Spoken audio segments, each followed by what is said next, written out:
Ang taong 2024 ay natapos na. Ito ay nagdulot sa atin ng kasiyahan, tagumpay at maliligayang kaganapan sa bawat isa sa atin. Ngunit kung meron man tayong naranasan na ligaya, meron din naman pigati at kalungkutan na dumating sa bawat isa sa atin noong nagdaang taon. Sa video na ating matutunghayan ngayon, ating aalamin kung sino-sino sa mga local celebrity ang pumanaw sa nagdaang taon ng 2024. Hansen Nichols. Si Hansen Nichols ay isa sa mga contestant ng second season ng Pinoy Dream Academy ng ABS-CBN noong 2008. Isa din siyang content creator. Dito pinapakita niya sa kanyang channel sa YouTube ang kanyang pang-araw-araw na laban sa buhay dahil sa kanyang sakit.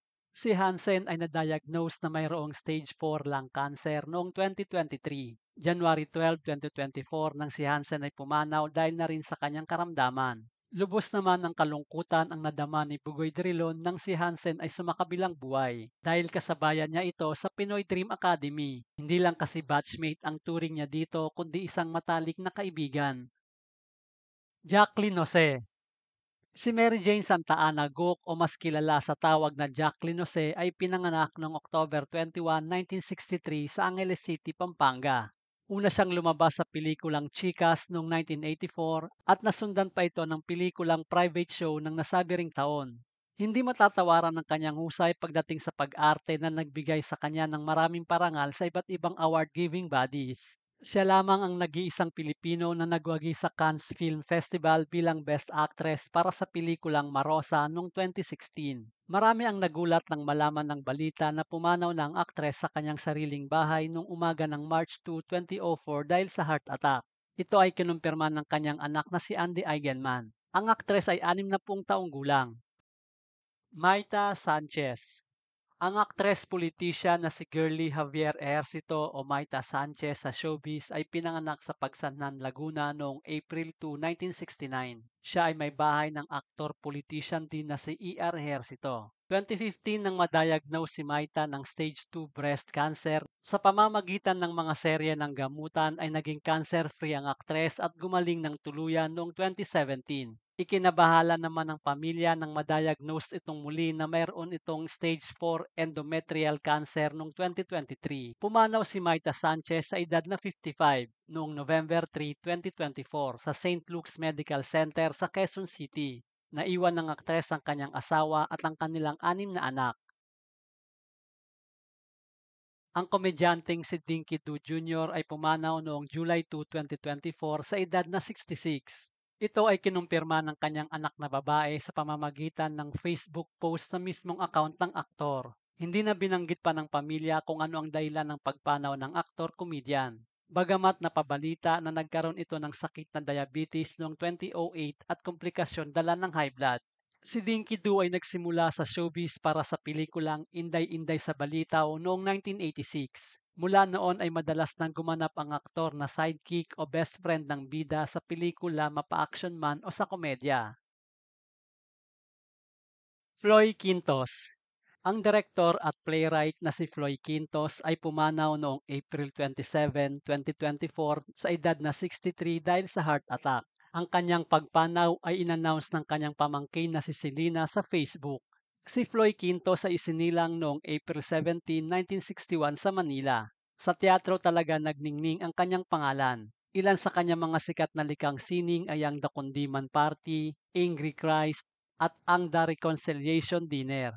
Dahil na rin sa kanyang husay sa kanyang larangan, inihahanay ang kanyang pangalan sa ilan sa hindi makakalimutan at nag-iwan ng legacy sa larangan ng pagteatro sa Pilipinas tulad ni na Wilfredo M. Guerrero, Ben Cervantes at Tony Mabesa. Joe Gruta. Ang theater actor at veterano rin sa pelikula na si Jose Ferrer Gruta o mas kilala bilang Joe Gruta ay pinanganak noong December 19, 1944 sa Juban, Sorsogon. Ang aktor ay nagsimula sa industriya noong dekada 70 at nakasama siya sa mga pelikulang gawa ng mga bigating direktor at kapwa national artist na sina Ismael Bernal at Lino Broca na kung saan nakilala ang kanyang pangalan. Si Joe Gruta ay isa ring pioneer member ng PETA o Philippine Educational Theater Association. Ang aktor ay nakilala sa mga pelikulang One Tamad at Mr. Shuli, Mongolian Barbecue, A Dangerous Life, Sierra Madre at marami pang iba. Pumanaw si Joe Gruta noong March 10, 2024. Siya ay 79 na taong gulang. David Charlton. Si David Charlton, ang kilalang founder at CEO ng David Salon, ay pinanganak sa England noong 1955. Ang kanyang pamilya ay nalilinya talaga sa hairdressers kaya naman bata pa lang ay na-expose na siya dito. Nakarating siya sa Pilipinas taong 1978. Nagtrabaho muna ito at naging manager ng isa ring salon. Noong 1989 nang maitayo nito ang kauna-una niyang salon sa Cubao at pinangalanan niyang itong David Salon. Mula noon patuloy na dumami pa ang mga branches ng kanyang salon chain businesses dahil na rin sa dekalidad at maayos nitong serbisyo. Hindi naman inaasahan ng kanyang biglaang pagpanaw noong October 29, 2024. Siya ay nasa edad 69. Ang kanyang pagyao ay pinalitan ng David Salon sa kanilang Facebook account. Deo Endrinal. Si Rodeo Deo Endrinal ay ang head ng ABS-CBN's Content Production Unit ng Dreamscape Entertainment. Bilang isa sa mga executive ng ABS-CBN, siya ang nasa likod ng mga pangunahing palabas sa telebisyon kagaya na lamang ng FPJ's Ang Probinsyano, May Bukas Pa, The Buzz at marami pang iba. Ang kanyang pagpanaw ay kinumpirma ng kanyang anak na si PJ sa Instagram. Ayon pa sa ulat, si Deo ay pumanaw dahil sa multiple organ failure noong February 3, 2024 sa edad na 60. Chino Trinidad. Ang kilalang sports journalist na si Chino Trinidad ay pinanganak noong July 23, 1967. Ama niya ang sikat din na sports columnist na si Reka Trinidad. Nagsimula ang kanyang karera noong 1991 hanggang 1998 sa programang Balitang Bayan numero 1 ng DZRH sa kanilang Sports Ngayon segment. Naging sideline reporter din siya sa PBA sa ilalim ng Vintage Sports hanggang sa naging commentator na siya sa liga, hindi lang sa basketball maging sa boxing. Ikinagulat naman ng lahat ang kanyang biglaang pagpanaw noong gabi ng July 13, 2024. Si Chino Trinidad ay sumakabilang buhay dahil sa heart attack sa San Juan de Dios Hospital sa Pasay sa edad na 56. CJ De Silva. Si Christiana J. De Silva Ong o kilala sa tawag na CJ De Silva ay pinanganak noong August 1, 1987. Siya ay isang art director, painter, illustrator at graphic designer. Nakilala ang batang si CJ noong late 90s bilang gifted child at promil kid dahil sa TV advertisement ng isang infant milk. Sa edad na 36, pumanaw si CJ noong June 18, 2024. Ito ay kinumpirma ng kanyang asawa na si Wincy Ong sa kanyang Facebook post. Ayon sa kanya, si CJ ay dumanas ng 2 beses ng pagkaka-stroke sa ICU bago bawian ng buhay. Dagdag pa niya na nagka-aneurysm din ang kanyang asawa 1 linggo bago ang kanyang pagpanaw. Carlo J. Caparas. Si Carlo J. Caparas ay sinilang noong March 12, 1944 sa lalawigan ng Pampanga. Si Carlo ay isang batikang direktor pero bago pa man ito, siya ay isang manunulat at nalinya sa paggawa ng mga Filipino comic book karakter gaya na lang nila Panday, Bakekang, Totoy Bato, Joaquin Bordado at iba pa.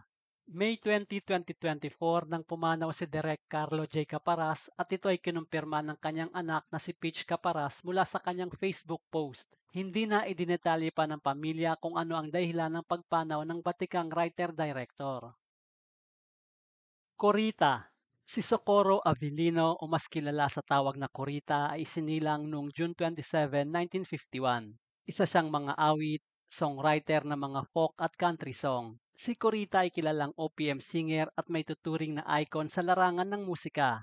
Noong dekada 70, napasikat niya ang mga awiting gaya ng Sierra Madre, Lolo Jose, Oras Na at iba pa. Nagimbal na lang ang nakakarami lalo na yung ibang tagahangan ng music icon nang ma-feature ito sa YouTube channel ni Julius Babaw noong July 2024. At dito nga inilahad ang nangyari sa kanya. Nakaranas ito ng stroke noong February 2024. Diabetic din siya at naging bedridden. Sa tulong ng kanyang partner na si Chino Santos ay nairaraos niya ang kanyang pang-araw-araw na buhay. Hindi nagtagal ay pumanaw ang isa sa kinikilalang music icon noong September 27, 2024 sa Tagaytay City. Yoyong Martires. Ang komedyante at dating PBA basketball star na si Rosalio Martires o mas kilala sa tawag na Yoyong Martires ay pinanganak noong September 9, 1946 sa Catbalogan, Samar. Mula sa kanyang karera sa basketball at sa pag-aartista, si Yoyong ay pinasok din ang mundo ng politika. Siya ay naging vice mayor ng Pasig mula 2004 hanggang 2013. Nakasama si Yoyong sa ating national basketball team na lumaban noong 1972 Olympic Games sa Munich, Germany. Ang kanyang karera sa pag-arte ay nagsimula nang una siyang lumabas sa pelikulang Ma'am May We Go Out noong 1985. Pumanaw ang aktor-komedyan noong June 18, 2024 sa Makati Medical Center sa gulang na 77. Komplikasyon sa pneumonia ang naging sanhi ng kanyang pagpanaw. Mother Lily, ang founder ng Regal Entertainment na si Lily Yu Chu Monteverde o mas kilala sa tawag na Mother Lily sa showbiz ay pinanganak noong August 19, 1938. Bukod sa pagiging film producer, isa rin siyang negosyante. Isa siya sa mga unang Pilipina na nag-produce ng mga Pinoy blockbuster na mga pelikula noong 70s at 80s. Si Mother Lily ay pumanaw noong August 4, 2014 sa gulang na 85. Mercy Sunot. Si Mercy Sunot ay nakilala dahil sa kanyang galing na taglay sa pagkanta. Siya rin ang lead vocalist ng bandang Aegis. Ilang araw pa lamang matapos ang kanyang ika-48 na kaarawan ay sumakabilang buhay si Mercy Sunot noong November 17, 2024. Petsa sa California, USA. Sa kanyang TikTok video na ipinost noong November 16, isang araw bago ang kanyang pagpanaw, humihingi ng panalangin ang singer na sana ay matapos na ang pagsubok na nangyari sa kanya. Nalaman na lamang ng kanyang mga taga-subaybay na si Mercy ay 8 buwan nang nasa hospital sa US at sumasailalim sa gamutan sa kanyang sakit na stage 4 breast at lung cancer. Pumanaw ito sa sakit na cancer sa Stanford Hospital and Clinic sa San Francisco, California. Manny Castañeda. Ang aktor, director at scriptwriter na si Manny Castañeda ay pumanaw noong June 30, 2024. Ang kanyang mga labi ay natagpuan sa kanyang apartment na tinutuluyan 3 araw matapos siyang huling nakita. Ayon sa kanyang pamangkin, ang dahilan ng kanyang pagpanaw ay dala ng komplikasyon sa sakit sa puso at problema sa kanyang kidney. Unang lumabas si Manny bilang aktor sa pelikulang Aliw noong 1979. Nakilala siya dahil sa kanyang pagganap bilang komedyante at mga gay role sa pelikula man o telebisyon.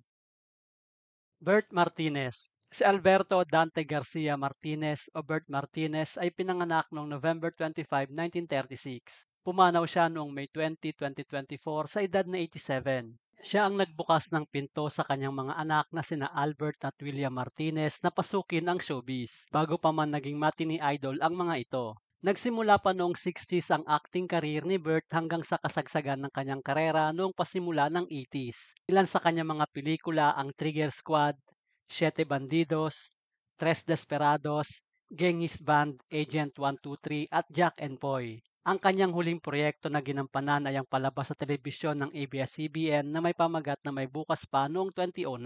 Hindi na nagbigay ng detalye ang pamilya ni Bert tungkol sa kanyang pagpanaw.